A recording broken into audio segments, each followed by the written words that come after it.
તાપી કાળાઘાટ ગામે પ્રજાસત્તાક પર્વના ભવ્ય ઉજવણી. મંત્રી ડોક્ટર જયરામ ગામિતના હસ્તે ઉદ્વહન સિંચાઈ યોજનાનું લોકાર્પણ. સોનગઢ તાપી 77માં પ્રજાસત્તાક પર્વ નિમિત્તે તાપી જિલ્લાના સોનગઢ તાલુકાના કાળાઘાટ ગામે દેશભક્તિ અને વિકાસના સંગમ સમાન ભવ્ય કાર્યક્રમનું આયોજન કરવામાં આવ્યું હતું. આ અવસરે રાજ્ય કક્ષાના મંત્રી ડોક્ટર જયરામભાઈ ગામિત ગરિમામય ઉપસ્થિતિમાં ગામના વિકાસમાં નવું ઝોકું ઉમેરાતી સિંચાઈ યોજનાનું લોકાર્પણ કરવામાં આવ્યું હતું.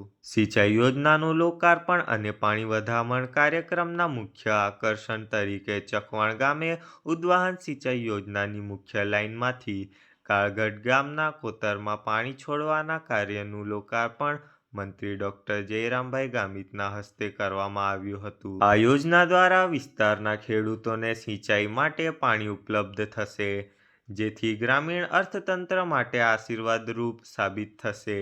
મંત્રીશ્રી આ પ્રસંગે પાણી વધામણ કરી ગ્રામજનોને અભિનંદન પાઠવ્યું હતું. ગ્રુપ ગ્રામ પંચાયત મોગવાણ કાળાઘાટના સરપંચ શ્રી સુનિલભાઈ ગામિત તથા શાળા પરિવાર અને સમસ્ત કાળાઘાટ ગ્રામજનોના સહયોગથી આ સમગ્ર કાર્યક્રમ સફળ રહ્યું હતું. ભગવાન બિરસા મુંડાજી કી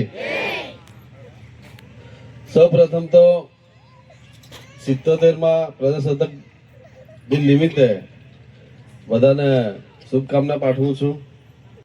આજે તાપી જિલ્લાના સોનગઢ તાલુકાના કાળાઘાટ ગામે 77માં પ્રજાસત્તાક દિન નિમિત્તે ઉજવણીના ભાગરૂપે આજે અહીંયા આ કાર્યક્રમમાં આવવાનું થયું. આ કાર્યક્રમમાં જે આ ગ્રામ પંચાયતના સરપંચશ્રી છે ને એમના આજુબાજુના બધા આગેવાનોએ ખૂબ કાર્યક્રમની સારી ગોઠવણ કરીને આ કાર્યક્રમ ઉજવવામાં આવે છે ને એમની સાથે સાથે મેં પહેલાં તો ભારતીય જનતા પાર્ટીની ગુજરાત સરકારે જે ઉદ્વહન સિંચાઈ એટલે કે ખેતી માટે જે સિંચાઈની સુવિધા કરી છે એનું પણ સૌપ્રથમ તો ચોકવાણ ગામે ત્યાં અમે લોકોએ આજે પાણી વધામણા કર્યા અને ત્યારબાદ અહીંયા પણ પાણી ચાલુ કરવામાં આવ્યું અને પાણીના વધામણા પણ કરવામાં આવ્યા અને આ કાર્યક્રમ કરવાથી આજુબાજુના વિસ્તારમાં મારા હિસાબે લગભગ આ જ્યારે બધાને પાણી મળશે ત્યારે 10 થી 15 જેટલા ગામોને આવનાર દિવસોમાં જે ઉનાળામાં પાણીની તકલીફ પડે છે કે ખેતી માટે પણ તકલીફ થાય છે, આવનાર દિવસોમાં આ પાણીથી આ વિસ્તારમાં ખેતી અને ખેતીની સાથે સાથે પશુપાલનનો પણ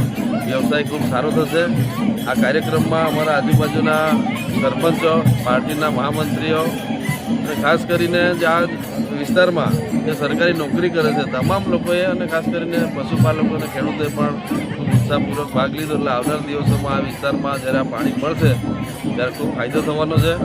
અને આ ગામની જે ઉજવણીની વાત કરીએ તો આ ગામના યુવા એકદમ એક્ટિવ સરપંચ એ દર વર્ષે આવા મોટા કાર્યક્રમો છે અને રમતગમતના પણ આ વિસ્તારમાં ખૂબ મોટા કાર્યક્રમો છે. એટલે આગામી દિવસોમાં બધા જ ક્ષેત્રમાં આ વિસ્તાર આગળ જશે. અને જ્યારે આપણે વિકસિત ભારત 2047ની જ્યારે વાત કરીએ છીએ ત્યારે 2047માં જ્યારે ભારત વિકસિત થશે ત્યારે અમારો તાપી જિલ્લો અને ખાસ કરીને અમારા સોનગઢ તાલુકાનું પણ વિશેષ યોગદાન રહેશે.